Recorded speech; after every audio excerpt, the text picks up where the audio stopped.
We close out with the quarterbacks, which is headlined by your man, Jay. Brock Purdy against the Ravens. I don't know if it matters who the 49ers play. Purdy's just been dealing in this offense. He has been. He's a monster. I think he can lock up MVP with a win over Lamar Jackson on Monday Night Football. And I think this offense is just so good and rolling that they are almost defense-proof. No weather expected in Santa Clara on Monday night either. So it's all set up for Brock Purdy to have a big game. Yeah, I was talking with my friend Marcus Grant over there at NFL Network, does a great job, and he said to me, tired, Brock Purdy for MVP, wired, Christian McCaffrey for MVP, inspired, Trent Williams for MVP.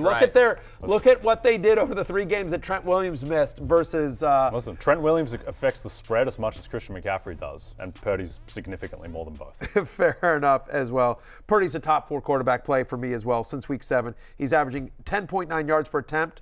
That's more than 2 full yards than any other quarterback. The Ravens are a bottom 12 defense in terms of most fantasy points allowed to opposing QBs. Matthew, it's good to see Mahomes back on the love list. It's not been the fantasy season we have come to expect from Patrick Mahomes, but he's got the Raiders this week, a team he usually enjoys playing against. 3 of the last 4 games, the Raiders have allowed at least 250 passing yards and 2 touchdown passes, including to the stick man, your boy Easton Stick there, Jay, as well. Since the start of the 2021 season, Patrick Mahomes averaging over 24 fantasy points per game against Las Vegas.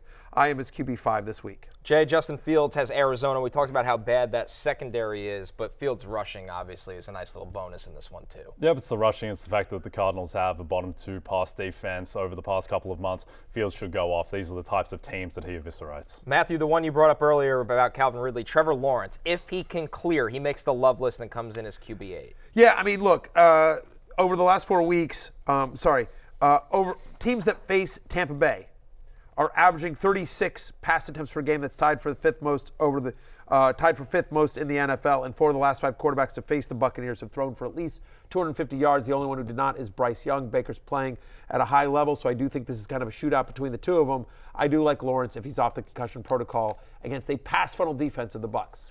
A couple others receiving votes. Tua Tagovailoa comes in as QB9, and 51 is the point total for Cowboys-Dolphins. That's the highest total of the week. More on that on what's on tap tomorrow at the Happy Hour bar. Baker Mayfield against Jacksonville. He makes it in as a QB10 this week. We talked about the struggles with Jacksonville's secondary, especially against the deep ball. And finally, Nick Mullins here, Matthew, against the Lions defense. Nick Mullins, for his faults, does not lack confidence. No, he certainly does not. And the Lions allow touchdown passes at the 6th highest rate this season. They're giving up almost 20 fantasy points per game to opposing quarterbacks over the last month. So Mullins, in a game which he will have to throw to keep up Detroit, I think is a viable QB2 this week. Baker Mayfield, I mentioned him. Last 4 weeks, Jags bottom 3 pass defense. They're allowing over 262 passing yards per game. They've given up at least 18 fantasy points to the last 4 quarterbacks they faced. That includes Joe Flacco and Jake Browning. So I like Baker and Trevor in a kind of a shootout there between the Jags and the Bucs. Jay, Sam Howell headlines the quarterback hate list. For Matthew, he comes in as QB22. We know what the Jets defense has done to quarterbacks. Even last week, Tua didn't have a big fantasy week under center against them. No, and it was the one bomb throw to Jalen Waddle where Jalen Waddle just got loose. Suspected Sam Howell, to your point, no one has good games against the Jets. Even Josh Allen has played them twice. Patrick Mahomes has played them. It's not like they're just beating up on bad quarterbacks. So I think Sam Howell will have his work cut out for him. I don't know if there's anything. Listen, I'm playing you in our fantasy semifinals. Sam Howell's carried me much of the year. I am benching him this week for Joe Flacco. Yeah, that should tell you everything you need to know. Our final one, Russell Wilson, Matthew. He comes in all the way down the list as QB20 against the Patriots. This game, Patriots-Broncos, is the lowest point total of the week. Yeah, and I actually like the under. I mean, as bad as that is, I just say, since week 4, Russell Wilson has one game, literally count one game with more than 225 passing yards.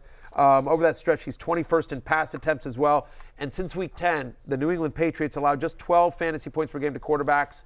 So that is pretty low as well. Russell Wilson is just merely QB20 for me this week.